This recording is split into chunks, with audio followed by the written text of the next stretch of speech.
Hello students. आज हम राजनीति विज्ञान के फर्स्ट पेपर का पहला टॉपिक पढ़ रहे हैं, परंपरागत दृष्टिकोण। राजनीति विज्ञान बहुत प्राचीन विषय है, लेकिन स्वतंत्र विषय के रूप में ये आधुनिक युग में आया है। प्राचीन समय में राजनीति विज्ञान का अध्ययन दर्शन शास्त्र, धर्मशास्त्र, इतिहास, विधि शास्त्र आदि की अवधारणाओं के आधार पर किया जाने की परंपरा थी। राजनीति विज्ञान एक लंबे विकास के बाद अपने स्वतंत्र रूप में आया है।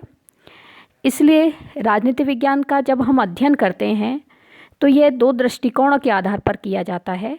एक तो राजनीति विज्ञान का परंपरागत दृष्टिकोण, दूसरा राजनीति विज्ञान का आधुनिक दृष्टिकोण। राजनीति विज्ञान का जो परंपरागत दृष्टिकोण है, इसका विकास ईसा पूर्व 6वीं सदी से लेकर 20वीं सदी में द्वितीय विश्व युद्ध के पूर्व का जो समय है, उसे हम राजनीति विज्ञान के परंपरागत दृष्टिकोण के अंतर्गत शामिल करते हैं। परंपरागत दृष्टिकोण को परंपरागत राजनीतिक सिद्धांत भी कहा जाता है। परंपरागत दृष्टिकोण के अंतर्गत राजनीति विज्ञान का जो परंपरागत दृष्टिकोण है, इसके प्रारंभ में अनेक राजनीतिक विचारकों का योगदान रहा है, जैसे कि Plato, Aristotle, Augustine, Locke, Hobbes, Rousseau, Green आदि। प्रारंभिक स्तर पर ग्रीक चिंतन के आधार पर प्लेटो, अरस्तु आदि ने इसमें अपना सिद्धांत निर्माण में योगदान दिया। प्राचीन यूनान तथा रोम राजनीतिक चिंतन में राजनीति विज्ञान के सिद्धांत के लिए निर्माण के लिए दर्शन शास्त्र, नीति शास्त्र, तर्कशास्त्र, इतिहास आदि की अवधारणाओं को आधार बनाया गया था। बाद में मध्यकाल आया। मध्यकाल में राजनीतिक सिद्धांत के निर्माण के लिए धर्म शास्त्रीय दृष्टिकोण को आधार बनाया गया, और इस धर्मशास्त्रीय दृष्टिकोण के कारण राजनीतिक सिद्धांत की निर्माण की जो गति थी या राजनीति विज्ञान का जो विकास था, वो रुक गया। 16वीं सदी में पुनर्जागरण हुआ और उसने राजनीति विज्ञान को एक नई दिशा दी। पुनर्जागरण आंदोलन ने राष्ट्र राज्य की अवधारणा को जन्म दिया, जिसने परंपरागत राजनीतिक सिद्धांत को अत्यधिक प्रभावित किया। 18वीं सदी में औद्योगिक क्रांति ने जिन राजनीतिक परिस्थितियों को जन्म दिया, उसके कारण परंपरागत राजनीतिक सिद्धांत के विकास को एक नई दिशा मिली। फ्रांस, संयुक्त राज्य अमेरिका, इंग्लैंड में लोकतंत्र की स्थापना हुई, जिसने परंपरागत राजनीतिक सिद्धांत के विकास को उदारवादी लोकतांत्रिक राजनीतिक सिद्धांत के रूप में स्थापित करा। परंपरागत राजनीतिक दृष्टिकोण ने राजनीति के सिद्धांत के निर्माण के लिए मुख्यतः दार्शनिक, तार्किक, नैतिक, ऐतिहासिक एवं विधिक पद्धतियों को अपनाया है। 20वीं सदी के शुरू में परंपरागत राजनीतिक दृष्टिकोण ने राजनीतिक सिद्धांत के निर्माण के लिए एक नई दृष्टि अपनाई, जो कि पूर्व से यथार्थवादी थी। अब सरकार एवं इसके विभिन्न अंगों के साथ साथ उन सामाजिक राजनीतिक तथ्यों के अध्ययन पर भी बल दिया गया जो व्यवहार में सरकार की नीतियों एवं निर्णयों को प्रभावित करते थे। इस प्रकार बाद में परंपरागत राजनीति विज्ञान के अंतर्गत राज्य सरकार के साथ साथ राजनीतिक दलों, दबाव समूहों और औपचारिक संगठनों का अध्ययन भी किया जाने लगा। इस तरह से परंपरागत दृष्टिकोण का यदि हम विकास देखें तो ग्रीक चिंतन से लेकर अब तक इस तरह से परंपरागत राजनीति विज्ञान के परंपरागत दृष्टिकोण का विकास हुआ। राजनीति विज्ञान के परंपरागत दृष्टिकोण की अपनी कुछ विशेषताएं हैं। परंपरागत दृष्टिकोण की जो सबसे पहली विशेषता है, वो है दर्शन शास्त्र से प्रभावित अध्ययन।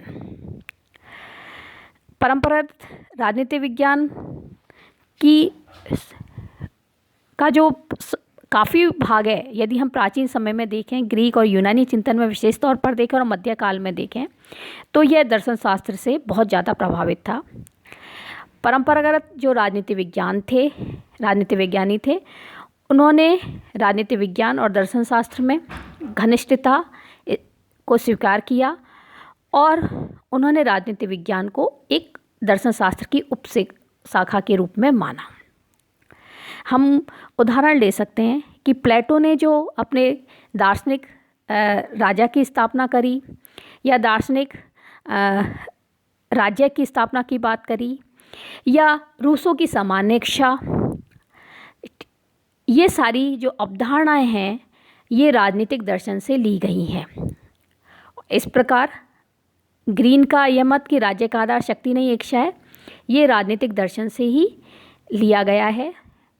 तो अपने प्रारंभिक चरण में राजनीति विज्ञान दर्शन शास्त्र से प्रभावित था और परंपरागत राजनीति विज्ञानियों ने राजनीतिक सिद्धांत के निर्माण के लिए ईश्वरीय विधि, प्राकृतिक अधिकार जैसे मान्यताओं को राजनीतिक सिद्धांत का आधार बनाया था। परंपरागत दृष्टिकोण की दूसरी विशेषता है कि इसके अंतर्गत जो अध्ययन पद्धतियाँ प्रयोग में लाई गई थी वो मुख्य रूप से दार्शनिक पद्धति, नीति शास्त्रीय पद्धति तथा तर्कशास्त्रीय पद्धति थी। इनके अलावा विधिक, ऐतिहासिक, वर्णनात्मक एवं तुलनात्मक पद्धतियों का प्रयोग किया गया था। तो राजनीति विज्ञान की जो पद्धतियाँ थीं वो मुख्यतः यही थी और इन्हीं के आधार पर राजनीति विज्ञान के अंतर्गत सिद्धांतों का निर्माण किया गया। राजनीति परंपरागत दृष्टिकोण की तीसरी विशेषता है कि मूल्य प्रधान अध्ययन था। परंपरा राजनीति विज्ञान मुख्य रूप से मूल्य प्रधान दृष्टिकोण है और जो परंपरा दृष्टिकोण के राजनीति विज्ञानी थे वो उन्होंने आदर्श राज्य की स्थापना का समर्थन करा। प्लेटो ने अपनी किताब रिपब्लिक में, अगस्टाइन ने ईश्वरीय नगर में, थॉमस मोर ने यूटोपिया में जो आदर्श राज्य की अवधारणाएं दी हैं वो इसका उदाहरण है। इन राजनीति विज्ञानियों ने राज्य नामक संस्था कैसी होनी चाहिए, वास्तविक तौर पर राज्य नामक संस्था कैसी है, इसका अध्ययन नहीं करा, बल्कि इन राजनीति विज्ञानियों ने एक आदर्श राज्य कैसा हो सकता है या मूल्यों से युक्त एक राजनीतिक व्यवस्था कैसे हो सकती है, वो अपने राजनीतिक चिंतन का आधार बनाया और उसी के आधार पर अपनी सिद्धांत प्रस्तुत करे। तो परंपरा दृष्टिकोण आदर्शवादी विचारधारा पर आधारित था। उदाहरण के तौर पर रूसो की सामान्य इच्छा का सिद्धांत, बेंथम का अधिकतम व्यक्तियों के अधिकतम सुख का सिद्धांत आदि जो सिद्धांत हैं वो मूल्य प्रधान थे।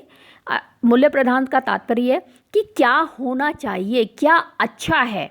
तो परंपरागत दृष्टिकोण के जो प्रतिपादक थे उन्होंने अपने अध्ययन में कैसा राज्य होना चाहिए इसके बारे में बात करी, वास्तविक तौर पर कैसा राज्य है इसके बारे में उन्होंने बात नहीं करी।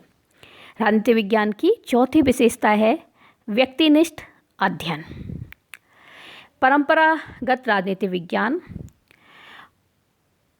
तथा जो राजनीतिक सिद्धांत थे उसके अंतर्गत राजनीति विज्ञानियों ने जो अपनी मान्यताएं स्थापित करी वो उनके व्यक्तिगत अनुभव एवं दृष्टिकोण से प्रभावित थी।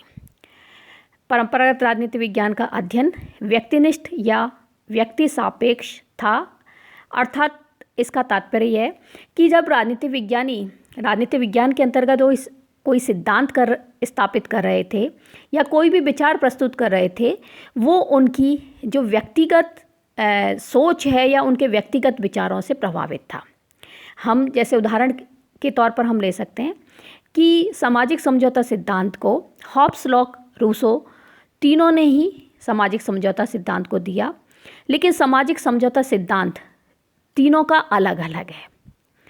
सामाजिक समझौता सिद्धांत के अंतर्गत तीनों ने मानव के स्वभाव पर विचार किया, लेकिन तीनों ने मानव का स्वभाव कैसा है इसकी जो व्याख्या करी वो उनके अपने व्यक्तिगत अनुभवों से, उनके व्यक्तिगत विचारों से प्रभावित थी और इसका ये रिजल्ट निकला कि मानव स्वभाव तथा इस पर आधारित जो राजनीतिक समझौता था वो सब व्यक्तिनिष्ठता की श्रेणी में इसलिए आया कि तीनों के निष्कर्ष अलग अलग थे। तीनों ने मानव स्वभाव को अलग अलग चित्रित करा क्योंकि वो अपने व्यक्तिगत विचारों से प्रभावित थे।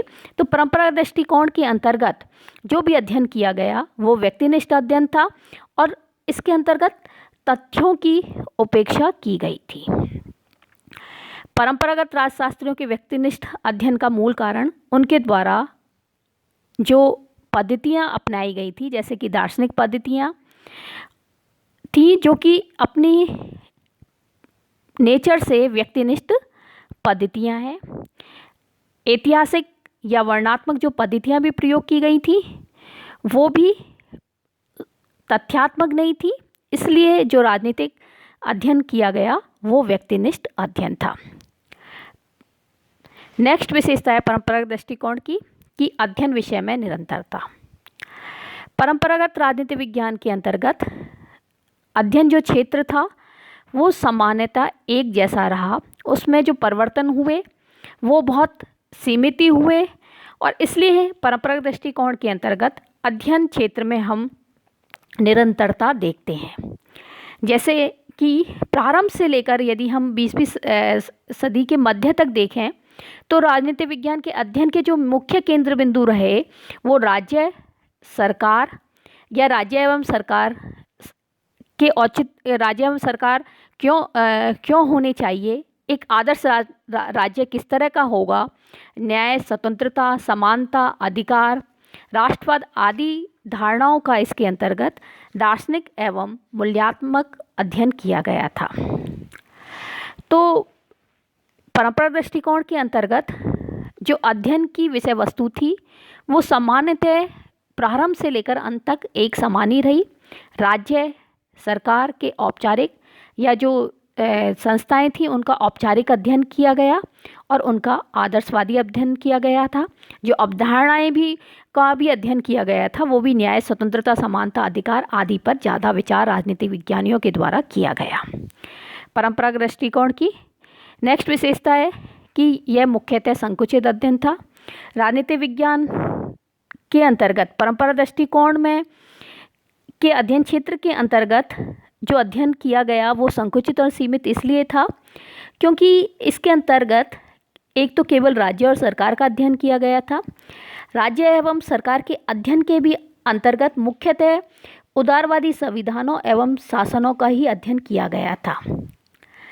लोकतंत्र शासन व्यवस्था का अध्ययन इसके अंतर्गत मुख्य रूप से किया गया था। उस समय जो अन्य शासन व्यवस्थाएं प्रचलित थी जैसे कि साम्यवादी शासन व्यवस्था, विकासशील देशों में जो विभिन्न तरह की शासन व्यवस्था थी उनका अध्ययन राजनीति विज्ञानियों ने नहीं किया गया।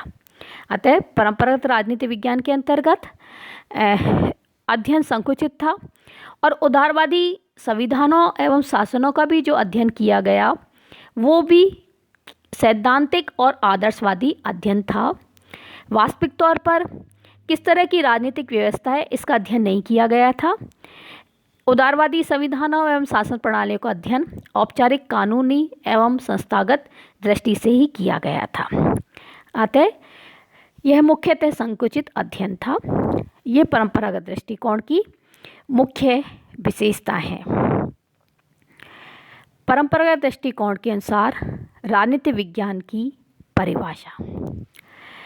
परंपरागत दृष्टिकोण के जो राजनीति विज्ञानी थे उन्होंने राजनीति विज्ञान की जो परिभाषाएं दी उस बारे में मत विभिन्नता पाई जाती है।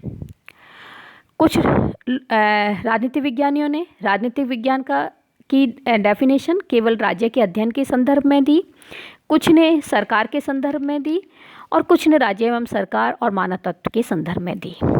राजनीति विज्ञान की क्या परिभाषा होगी इस बारे में परंपरागत जो राजनीति विज्ञानी थे उनमें मत विभिन्नता पाई जाती है।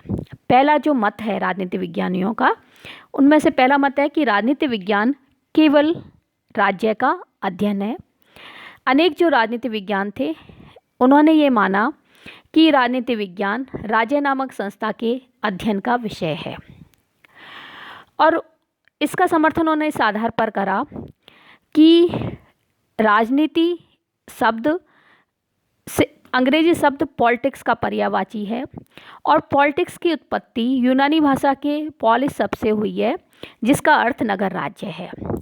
और इस प्रकार यूनानी जो चिंतक थे उन्होंने माना कि पॉलिटिक्स एक ऐसा विषय है जिसके अंतर्गत नगर राज्य का अध्ययन किया जाता है। बाद में धीरे धीरे नगर राज्य का जो स्वरूप था वो परिवर्तित हुआ और उसने आधुनिक राष्ट्र राज्यों की स्थापना हुई। और उसके साथ ये मान लिया गया कि राजनीति विज्ञान वो विषय है जो कि राज्य नामक संस्था का अध्ययन करता है। इस मत के जो समर्थक हैं वो मुख्य रूप से गार्नर, ब्लेंसी इत्यादि हैं। और इस संदर्भ में गार्नर की जो परिभाषा है उसको सही माना जाता है। गार्नर के अनुसार राजनीति विज्ञान के अध्ययन का प्रारंभ और अंत राज्य के साथ होता है। दूसरा जो मत है वो यह है कि राजनीति विज्ञान केवल सरकार का अध्ययन है और इस मत का जो समर्थन करा है वो सीले ने, लीकॉक ने करा है। इन विद्वानों का ये मानना था कि राजनीति विज्ञान के अंतर्गत राज्य के स्थान पर सरकार का अध्ययन किया जाना चाहिए, क्योंकि राज्य एक अमूर्त संस्था है जबकि सरकार एक मूर्त संस्था है और सरकार के द्वारा ही प्रभुसत्ता का प्रयोग किया जाता है।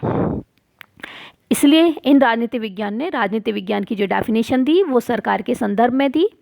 जैसे कि लीकॉक ने कहा कि राजनीति विज्ञान सरकार से संबंधित शास्त्र है। तीसरा मत था राजनीति विज्ञान राज्य एवं सरकार दोनों का अध्ययन है। परंपरागत दृष्टिकोण के जैसे हमने पूर्व के दो मत देखे, कुछ राजनीति विज्ञान को मानना था कि राजनीति विज्ञान केवल सरकार का अध्ययन है, कुछ का मानना था राजनीति विज्ञान केवल राज्य का अध्ययन है।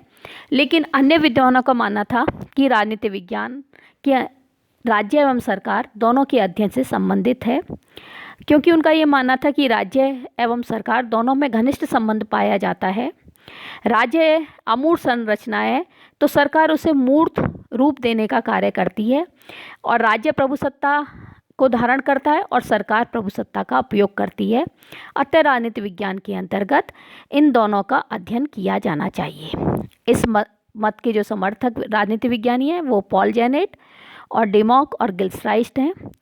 गिलक्राइस्ट ने इस संदर्भ में राजनीति विज्ञान की परिभाषा देते हुए कहा कि राजनीति विज्ञान राज्य व सरकार की सामान्य समस्याओं का अध्ययन करता है। राजनीति विज्ञान की परिभाषा के संदर्भ में चौथा मत ये है कि राजनीति विज्ञान मानव तत्व के संदर्भ में अध्ययन है। परंपरागत राजनीति विज्ञानी के जो कुछ विद्वान हैं उनका ये मानना है कि राजनीति विज्ञान केवल राज्य एवं सरकार का अध्ययन नहीं है, क्योंकि राज्य एवं सरकार दोनों का निर्माण मानव के लिए हुआ है और मानव ही इसके अंतर्गत कार्य करते हैं। इसलिए राजनीति विज्ञान के अंतर्गत मानव तत्व का ही अध्ययन किया जाना चाहिए। इस मत का समर्थन लास्की ने करा है और लास्की ने इसके अनुसार डेफिनेशन देते हुए कहा है कि राजनीति विज्ञान संगठित राज्यों के संदर्भ में मानव जीवन के अध्ययन से संबंधित है। अब इस प्रकार से यदि हम ये चार मत राजनीति विज्ञान की डेफिनेशन के संबंध में दिए गए हैं, यदि हम देखें तो जो पहले तीन मत हैं वो आंशिक रूप से सही है, लेकिन चौथा मत ये सही है कि राजनीति विज्ञान का अध्ययन मानव तत्व के संदर्भ में किया जाना चाहिए। तो हम यदि राजनीति विज्ञान की परंपरागत दृष्टिकोण के अनुसार राजनीति विज्ञान की एक डेफिनेशन दें तो ये कहा जा सकता है कि राजनीति विज्ञान के अंतर्गत राज्य, सरकार तथा उससे संबंधित संगठनों व संस्थाओं का और मानव के राजनीतिक जीवन का अध्ययन किया जाना चाहिए। परंपरागत राजनीति विज्ञान का क्षेत्र। राजनीति विज्ञान के क्षेत्र से तात्पर्य है कि परंपरागत दृष्टिकोण के अंतर्गत किस अध्ययन वस्तु को सम्मिलित किया जाना चाहिए। राजनीति विज्ञान के क्षेत्र के संबंध में भी राजनीति विज्ञान की डेफिनेशन की तरह ही परंपरागत राजनीति विज्ञानियों के मध्य मतभेद रहे। किसी ने राजनीति विज्ञान के क्षेत्र के अंतर्गत, जैसे कि गार्डनर ने केवल राज्य के अध्ययन को ही सम्मिलित किया, लीकॉक ने इसके अंतर्गत केवल सरकार के अध्ययन को सम्मिलित किया। सर फ्रेडरिक पॉलक ने राजनीति विज्ञान के अध्ययन को सैद्धांतिक व व्यवहारिक राजनीति विज्ञान में बांटा। सामान्य तौर पर यदि हम देखें तो राजनीति विज्ञान परंपरागत राजनीति विज्ञान के क्षेत्र के अंतर्गत निम्न को सम्मिलित किया जाना चाहिए। मानव के राजनीतिक जीवन का अध्ययन। मानव जीवन के अनेक पक्ष हैं। परंपरागत दृष्टिकोण के अनुसार मानव जीवन के राजनीतिक पक्ष का अध्ययन राजनीति विज्ञान के अंतर्गत किया जाना चाहिए। राजनीति विज्ञान मानव के हित के लिए राज्य नामक संस्था का निर्माण हुआ है और राज्य के मानव के हितों के लिए ही राज्य नामक संस्था अस्तित्व में है। इसलिए राजनीति विज्ञान के अंतर्गत व्यक्ति और राज्य के मध्य क्या संबंध होंगे, इसका अध्ययन किया जाना चाहिए।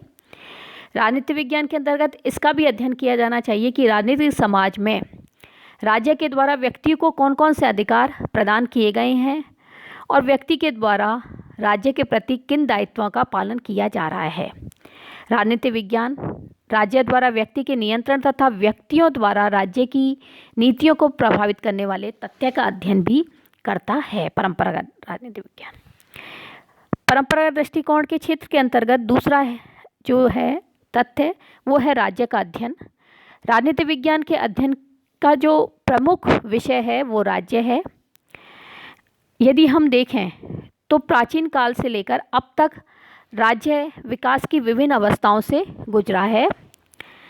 राजनीति विज्ञान के अंतर्गत इस बात का अध्ययन किया जाना चाहिए कि राज्य नामक संस्था का उदय किस तरह से हुआ और वर्तमान काल में इस राज्य का विकास किस तरह से हुआ है।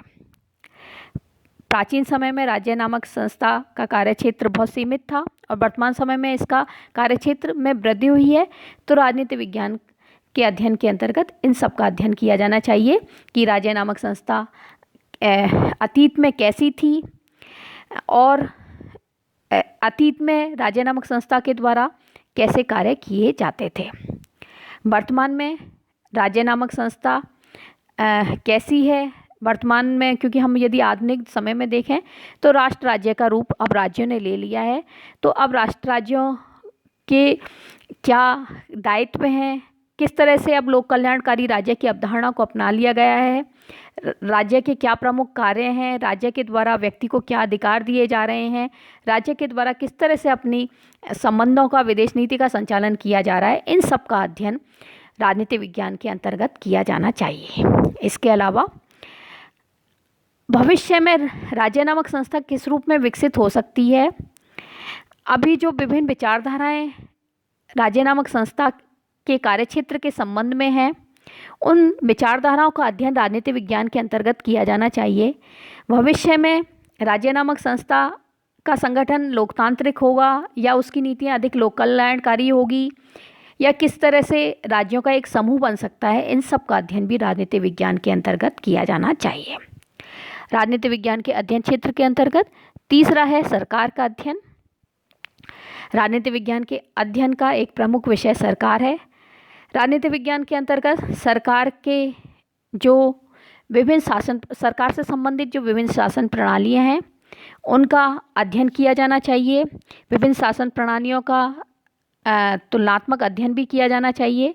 शासन के जो विभिन्न तीन मुख्य जो अंग हैं इनका अध्ययन किया जाना चाहिए। इन तीनों अंगों के मध्य किस तरह के संबंध हैं, इन सब का अध्ययन राजनीति विज्ञान के अंतर्गत किया जाना चाहिए। राजनीति विज्ञान के क्षेत्र के अंतर्गत चौथा है स्थानीय एवं राष्ट्रीय समस्याओं का अध्ययन। राजनीति विज्ञान के अंतर्गत स्थानीय, राष्ट्रीय, अंतर्राष्ट्रीय समस्याओं का अध्ययन किया जाना चाहिए। स्थानीय समस्याओं के अंतर्गत स्थानीय स्तर पर क्या समस्याएं हैं, उनके क्या समाधान हो सकते हैं, इसका अध्ययन किया जाना चाहिए। राष्ट्रीय स्तर पर किस तरह की समस्याएं हैं, उनका अध्ययन किया जाना चाहिए। स्थानीय स्तर की समस्याओं के समाधान के लिए किस तरह की शासन प्रणाली होनी चाहिए और राष्ट्रीय एकता, अखंडता को बनाए रखने के लिए जो भी समस्याएं, उन सब का अध्ययन राजनीति विज्ञान के अंतर्गत किया जाना चाहिए। राजनीति विज्ञान के क्षेत्र के अंतर्गत पांचवा है राजनीति विज्ञान के अंतर्राष्ट्रीय पक्ष का अध्ययन। अब हम यदि देखें तो राजनीति विज्ञान के अंतर्गत राज्यों का अध्ययन किया जाता है पहले राज्यों के मध्य आपसी संबंध बहुत ज़्यादा नहीं पाए जाते थे, क्योंकि यातायात के साधनों का और मीडिया का ज़्यादा प्रचलन नहीं हुआ था। लेकिन वर्तमान समय में राज्यों की जो दूरियां है वो समाप्त हो गई हैं हवाई साधनों के माध्यम से, मीडिया के बाद से। इसलिए एक राज्य में कोई भी घटना होती है वो अन्य राज्यों को प्रभावित करती है। इसलिए राजनीति विज्ञान के अंतर्गत अंतर्राष्ट्रीय संबंध बहुत महत्वपूर्ण हो गए हैं। इन अंतर्राष्ट्रीय समस्याओं का राजनीति विज्ञान के अंतर्गत अध्ययन किया जाना चाहिए। अंतर्राष्ट्रीय स्तर पर वर्तमान में जैसे आतंकवाद की समस्या या शांति की समस्या आदि जो हैं, अर्थनीतियाँ जो एक राज्य की दूसरे राज्य को प्रभावित कर रही हैं, उन सब का अध्ययन राजनीति विज्ञान के अंतर्गत किया जाना चाहिए। अन्य देशों के मध्य जो आपसी संबंध हैं, अंतर्राष्ट्रीय संबंध हैं, उनकी जो वैदेशिक नीति है, जो विभिन्न अंतर्राष्ट्रीय संगठन हैं, जो अंतर्राष्ट्रीय विधि है, इन सब का अध्ययन राजनीति विज्ञान के अंतर्गत किया जाना चाहिए। परंपरागत दृष्टिकोण के अध्ययन क्षेत्र के अंतर्गत जो अंतिम है वो है राजनीतिक विचारधाराओं का अध्ययन। यदि हम देखें तो राजनीति विज्ञान के प्रारंभ से लेकर अभी तक बहुत सारी विचारधाराएं राजनीति विज्ञान के अंतर्गत रही हैं। इन राजनीति विज्ञान विचारधाराओं ने राजनीति विज्ञान के यथार्थवादी एवं आदर्शवादी मूल्यों पर विचार किया है। इन विभिन्न विचारधाराओं के द्वारा राज्य की उत्पत्ति, उद्देश्य, राज्य के साधन और कार्य आदि पर विचार किया गया है। इन्होंने राज्य एवं व्यक्ति के मध्य क्या संबंध होंगे, कानून, स्वतंत्रता, समानता आदि की अवधारणाओं पर भी विचार करा है। इसलिए राजनीति विज्ञान के अंतर्गत ये इन विभिन्न विचारधाराओं जैसे कि व्यक्तिवादी विचारधारा, उदारवादी विचारधारा, समाजवादी विचारधारा, अराजकतावादी, फासीवादी विचारधाराएं, इनका अध्ययन किया जाना चाहिए और तुलनात्मक अध्ययन भी किया जाना चाहिए, क्योंकि ये विभिन्न विचारधाराएं राज्य नामक संस्था के कार्यों से संबंधित, उनके साधनों से संबंधित और राज्य के क्या उद्देश्य हैं इनसे संबंधित है। यह विचारधाराएं राजनीति विज्ञान के क्षेत्र में जो नई प्रवृत्तियां उत्पन्न हो रही हैं उनके बारे में भी बताती हैं। इसलिए राजनीति विज्ञान के अंतर्गत जो विभिन्न राजनीतिक विचारधाराएं, इनका अध्ययन किया जाना चाहिए। यदि हम देखें तो राजनीति विज्ञान का जो अध्ययन क्षेत्र है परंपरागत राजनीति विज्ञान का, ये अत्यधिक विस्तृत है और अब यह माना जाता है कि राजनीति विज्ञान के अंतर्गत राज्य सरकार, मानव तत्व, स्थानीय अंतर्राष्ट्रीय समस्याओं और इन सब का अध्ययन किया जाना चाहिए।